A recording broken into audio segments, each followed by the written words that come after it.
Hey everybody, what's going on? Welcome to my channel. This is Brad being chill. Today I want to talk about why the Mac Mini with Apple Silicon is going to dominate the sales records. I have a very good feeling that they're going to be releasing some sort of Mac, likely a Mac Mini or an iMac, at the event next week on November 10th.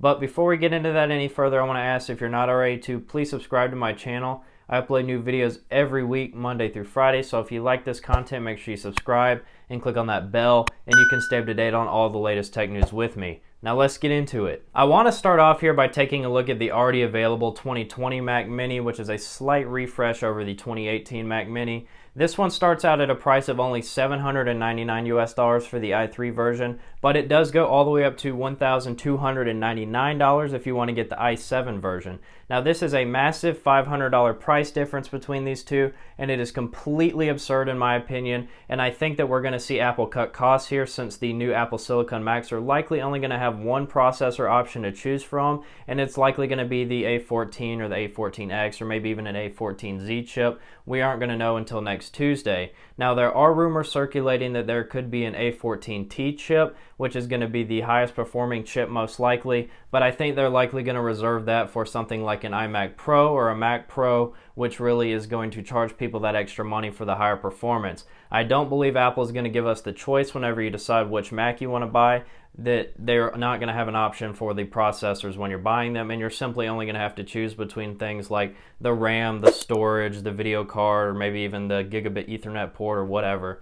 So that is going to be good news, and it is going to drive the cost down, and the Mac Mini is going to be more available to more people then. I do fully believe that these new Apple Silicon chips with their 5nm manufacturing process, combined with their ARM architecture and highly optimized software, is going to allow these chips to perform better than their Intel counterparts in real-world tests. Now, we have already seen benchmarks come out stating that the A14 chip inside the iPhone 12 and the iPad Air 4 is already outperforming the i7 and the 2019 MacBook Pro in a single-core benchmark test. Now, the multi-core performance is not better. However, we are seeing a decent score, especially for a mobile chipset, and I expect that the chips that they're going to be launching, like the A14X, the A14Z, or maybe even the A14T, are all going to have even better performance, and I think we'll be very shocked to see how they line up, especially considering real-world tests aside from benchmarks, where you're going to be using the very optimized software that Apple puts out, as well as they are pushing Adobe to make very optimized software for this new ARM architecture, and that's likely going to be the two big components that people are going to care about when they're deciding to purchase an ARM Mac for the first time. Interestingly enough, Apple has chosen to give out a Mac Mini with their developer transition kit, and this kit was designed to give developers access to Apple Silicon Macs before they hit the consumer market, so they could get their software ready before consumers had the devices in their hands. And this device did cost about $500 US. It is a loaner device, and it did have an Apple Silicon A12Z chip inside of it. So I think that the device is going to cost around that much to make, but Apple probably is going to charge a little bit more for the consumer market. So I expect that they are going to cost around $600 to $700 US. And I think at that price point, a lot of people are going to be flocking to buy these so they can get in on this new ARM ecosystem without spending a ton of money, and still getting a fantastic desktop computer that's going to have great performance because of the Apple ecosystem and the software that comes with it. Another thing that makes the Mac Mini so great is that it is one of the last remaining Macs where you can upgrade the RAM yourself, and I've done it myself on my 2018 Mac Mini, which I have sold now, but it was very easy and it took me almost no time at all, under an hour for sure. And instead of going to Apple and spending, $200 for 16 gigabytes of RAM, or spending $600 for 32 gigabytes of RAM, or even spending $1,000 for 64 gigabytes of RAM, you can simply just buy the 8 gigabyte Mac Mini,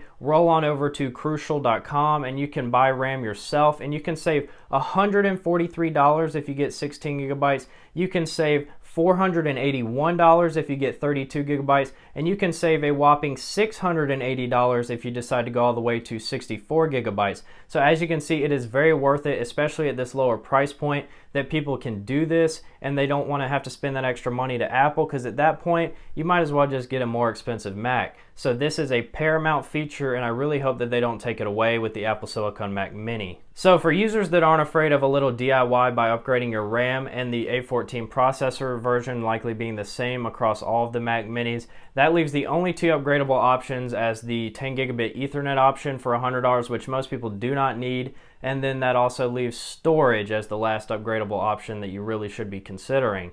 Now, it does start at 512 gigabytes as of the 2020 Mac Mini, and it goes up to 1 terabyte for $200 if you want that. I wouldn't really consider going any higher just because of the premium that Apple charges for this stuff, but I do see some of the benefit of having internal storage, at least that extra wiggle room with the 1 terabyte. However, many people are likely going to be considering an upgrade to an external SSD simply because it's a desktop computer and it doesn't really matter, and the speeds are going to be fantastic on those as well. And if you spend more money to even get a Thunderbolt 3 external SSD, you're going to see even better speeds. Now, an external SSD with 1 terabyte from Samsung can be had for around $140 right now, and if you wait a little longer till you need it, the prices might even come down, or you could even shop the sales to get a better deal, especially with Black Friday around the corner. These SSDs go on sale all the time, and the prices come down a lot since I built this computer a couple years ago. So SSDs are very affordable, and you definitely shouldn't be paying that higher price premium to Apple. And likely, if you don't know whether or not you're going to need it or not, you're probably in the camp that doesn't need it, as most people that are going to use up all that storage space probably know they're going to need it ahead of time. Perhaps the biggest downside of buying a Mac Mini in the past has been the lack of a dedicated GPU inside of it. However, with Thunderbolt 3, you can bypass this by buying an external GPU enclosure for about $200 to $300 US, depending on how premium you want to go with it. And then you can slap in a full-size desktop graphics card like the upcoming RX 6800, which should be around $650 and is coming out on November 18th. You can, of course, go cheaper, but I would recommend getting an AMD card if you do plan on getting an eGPU, simply because it tends to play best with Apple's operating system. But you will see about a 20 to 30% performance decrease than if you were to just plug the graphics card into a gaming desktop via SLI. So that is something to keep in mind as well. Now, I don't think many people are going to have an issue with that, and it will likely exceed their performance needs, but it is something to keep in mind nonetheless. I do want to make a very important note here that Apple has not come out and stated outright whether or not they're going to be allowing the use of external GPUs on these Apple Silicon Macs or not. The information they did put out was kind of misleading and leaves room for interpretation, but I think there's a large enough portion of the user base that if Apple doesn't support it officially, then there will be unofficial workarounds to make it happen. But I do think that Apple is going to include it just because so many people do take advantage of it, and it would be kind of a blow to their customer base if they do that. Now, that's not to say that the Apple chips aren't going to have great graphics performance.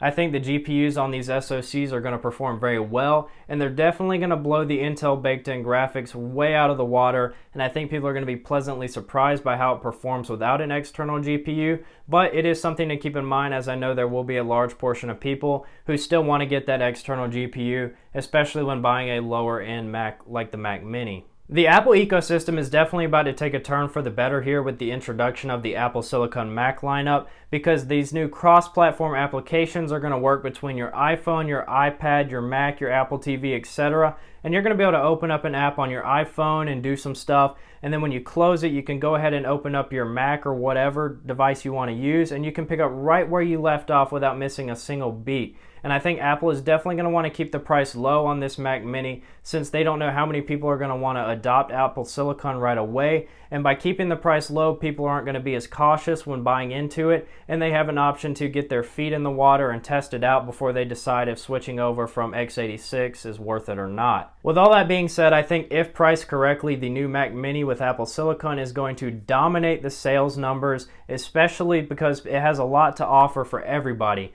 You can buy in cheap and then build it up over time to what you need with an external SSD or an external GPU, or by upgrading the RAM yourself, and you're going to be able to take advantage of this new ARM ecosystem and the powerful new chips inside of them, and you're still going to have the simplicity and reliability of the Apple ecosystem that everybody has come to love. I'm going to wrap it up right there. I hope you guys enjoyed it. If you learned a little bit, make sure you smash that like button, and let me know down in the comments whether or not you're going to be picking up an Apple Silicon Mac Mini, or if you have plans on buying another Apple Silicon device. I'd love to hear about it. And once again, I upload new videos every week, Monday through Friday. So if you like this content, make sure you subscribe and click on that bell, and you can stay up to date on all the latest tech news with me. Now, if you do click on that bell, you can go down to the comments and you can type hashtag notification squad, and then I'm going to give you a shout out like I'm about to do right now in the next video. So the two people I'm going to shout out on this video are Cart Jacer as well as C. Haritha. I'm not going to butcher your name again, so that's the best that I can do.